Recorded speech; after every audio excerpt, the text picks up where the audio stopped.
Hello. As we already know the meaning of geometry, that is the measurement of earth, and we can look after at the houses. We have the different kind of terms which we use in geometry. The first term is a point. Now, a point is this, which can be seen in our day-to-day life, like the nib of a pen or the pencil's nib. That is basically considered to be a point. It does not have anything, length, breadth or height. It is basically to mark a specific point. This is what we use. Another is a line. When we talk about a line, then we make it like this. This line can be treated as a length, it can be treated as a breadth, or it can also be treated as a height. If I make a line like this, it will be in the vertical direction, considered as height. If it is made like this, it is in the horizontal direction, considered as length. This is a very important part, that if in case we are putting arrow on both the sides, then it goes from here to infinity, and in this direction also it goes to infinity or the unknown value. If we have a specific point from where a line originates and goes up to infinity, then this is known as line ray. And the live example of this is, we cannot say that there is a line like sun, but we can say it is a ray. It is a sun rays, because the origination is from the sun and it goes up to all the planets. If in case we have a specific line which is ended over at a place, and we define the length of this line, let's say is 5 centimeter, then this is known as line segment. And whenever we draw any of the figure, we are actually talking about the line segment, which is fixed as 5 centimeter or 8 centimeter, or it can be written as x centimeter at places where we have to find out the value of line segment. This is basically considered to be the dimension, and it is known as only one dimensional. There are the figures which are two-dimensional figures and which are three-dimensional figures. When I am talking about the dimensional figures, I am basically representing a plane. If in case we have a plain paper, and on this plain paper we want to make a geometrical figure, then the first closed geometrical figure we can construct is a triangle. This is known as triangle. Now, why this is known as triangle? Because this is tri means 3, this is angle means in which we are forming the 3 angles is known as a triangle, and these are known to be the angles, which we will study in our next classes when we will talk about triangles. So the first figure is triangle, which we can construct on a plane figure. So plane figure, if you put a copy like this or this or this, you can construct a triangle in any direction. So this is considered to be a two-dimensional figure. After this, we can talk about a figure quadrilateral. Now, when I am saying quadrilateral, quad actually means 4. So every 4-sided figure is known as quadrilateral, closed figure. Now, this quadrilateral can be put in different formats. Quadrilateral can be cyclic. There can be a quadrilateral which is basically trapezium. There can be a quadrilateral which is known as parallelogram. Here comes a rectangle, a square.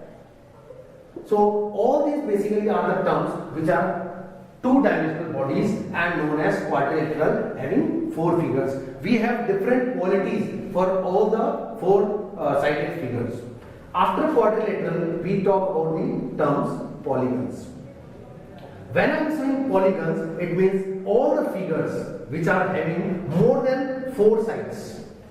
The first figure which we talk in the polygon is having 5 sides, and this is known as pentagon. Then we can have another figure which is having 6 sides, and this is known as hexagon. Same way, we can keep on increasing the number of sides, and there comes a figure which has number of infinite sides, and this is actually known as circle. So when we talk about the two-dimensional terms, it is starting with a triangle, because the minimum number of sides can be 3 only if in case we need a closed figure. Then comes quadrilateral, then comes polygons, and then comes a circle. In these, what terms we are using are basically, one is the length of the sides. One of the term is the perimeter. Now, when I am saying perimeter, basically, if in case we start from one edge and take a round of the figure and comes to the original point, then this is known as perimeter. If in case we are talking about the circle, if we start from here, goes around and comes to the same point, then this is known as perimeter. And in the case of circle, this perimeter is known as circumference. This is known as the circumference. Now, if in case we are defining a triangle, we can define all the 3 sides. If in case we are defining a quadrilateral, we can define all the 4 sides. And besides this, we can also define it through a side which is basically considered to be a term diagonal.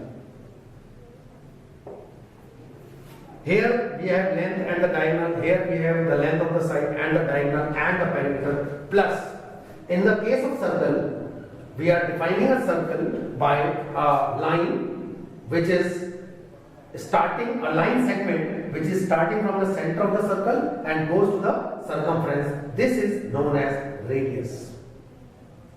Now, when we will define this as the individual chapters like triangles, quadrilaterals, polygons and circles, we will define these terms in detail. Then there are certain figures which are 3-dimensional figures. When we talk about 3-dimensional figures, there can be a figure which is known as a cylinder. This is actually a 3-dimensional figure, and it is very difficult to imagine this figure in your copy, because I already told that this is a plain paper, and here this is also known as plane. So if I am defining on a plane that what is a 3-dimensional figure, then it is a bit complicated. It has certain terms. This you can see in your daily life as the cylinder, gas cylinder in your houses. Or this can also be classified like this, because this is known as the radius and this will be termed as the height. So these are known as cylinders. There can be one another term which is known as, again, the 3-dimensional figure, and this is cuboid. If you look at your house, then a room has some length, some breadth and some height. This is known as the length, this is known as the breadth or the width, and this is known as the height. When you will see your house, then you actually find all the rooms with some length, some breadth and some height. So this is the live example of a 3-dimensional figure, your room. If we look at another figure where the length, the breadth and the height all are equal, then this term is not known as cuboid, but it is known as cube. When I am saying cube, it means the length, the breadth and height, all the terms are equal, and this in your daily life you can see the example of a dice. A dice is cubical in shape, while a room is cuboidal in shape. There can be another term which is known as the cone, or we can see this kind of cap in all the birthdays, and this is known as conical shape. This is again a 3-dimensional body. So when we are actually talking about the terms, we can say that a point, one dimensional will be the length, two dimensional will be starting from triangle till the circle, and then three dimensional bodies are either cube or cuboidal, a cylindrical, a conical shape, plus one more is the spherical shape. We all know that our earth is spherical in shape. So this is known as sphere. We can take an example of a football or take an example of a cricket ball. All these things are spherical in shape. So these are the basic terms. After that, we will define all the chapters individually from line till the three-dimensional figures.